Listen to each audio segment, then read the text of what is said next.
Hey, my name is Dave. I'm the owner of a Honda Trail 125, and today I'm going to check out this bike. We're going to see how it compares to mine. So initial thoughts, it's pretty sexy. I can't deny that. I like how the gas tank kind of goes into the long seat styling of kind of bike of old. I do notice that the wheels and tires are much smaller than mine are, so I'm curious to see how that performs and rides. I am excited to use a clutch. My bike does not have a clutch. As far as sitting and comfort, it actually feels pretty comfortable. My knees don't feel like they're in my chest, so that's always a positive. I like that the key is here on the side. It's out of the way. It's not in your dash and flopping around, especially if you have multiple keys. The sissy bar, real excited about that. The seat, not too shabby. The bike feels really nice. It feels ergonomically very good. Doesn't feel like I'm outstretched or bent over. As far as the dash, it looks pretty similar to mine as far as it kind of has just the basics and nothing more beyond that. Although you do have a tachometer.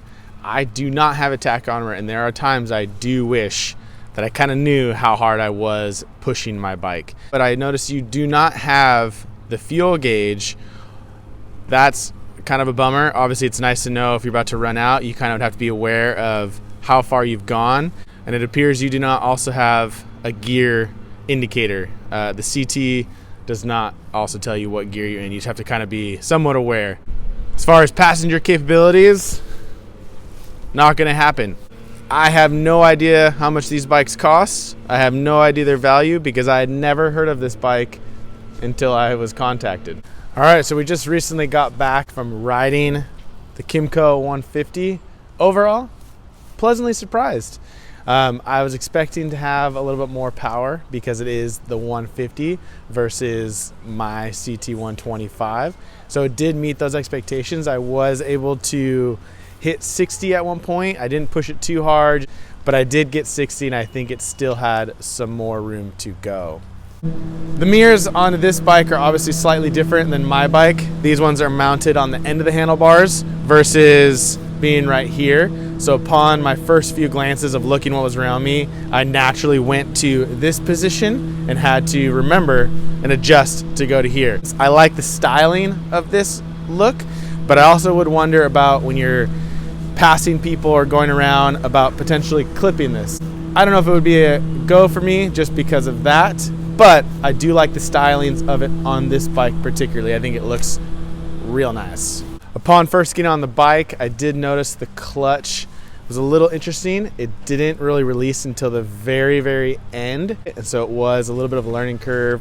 Although it did seem as the bike got warm, it did get easier and easier to shift. I also noticed once shifting, it would it was like the clutch was still holding longer than I would anticipate on a normal traditional bike I've ridden before. As far as the overall feel, it definitely is a little bit smaller with the wheels and tires, so it does feel a little bit smaller. It feels like you are sitting a little bit lower. Kymco keeps it pretty simple as far as what it tells you on the information. On this particular bike, the fuel light is stuck on, so upon initial startup, I thought we were going to run out of gas, but then was assured, no, it's always on. You do have to look at the miles, how far you've gone. Unlike my bike that does have the fuel gauge, truly appreciate knowing where you're at between the miles and having the fuel gauge to respond back to. Super comfortable while riding. The seat was nice. Having that sissy bar was really nice. And if I wanted to lean back, I could. The pedal area and the shifter seemed ergonomically correct. Didn't seem bad.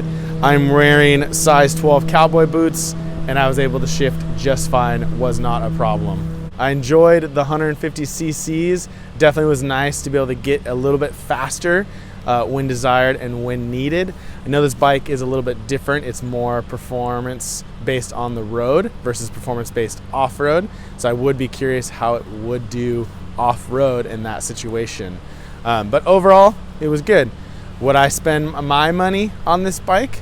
I think for the right price, I would. It would be fun to have a more street performing bike that had a clutch and had a little bit more power.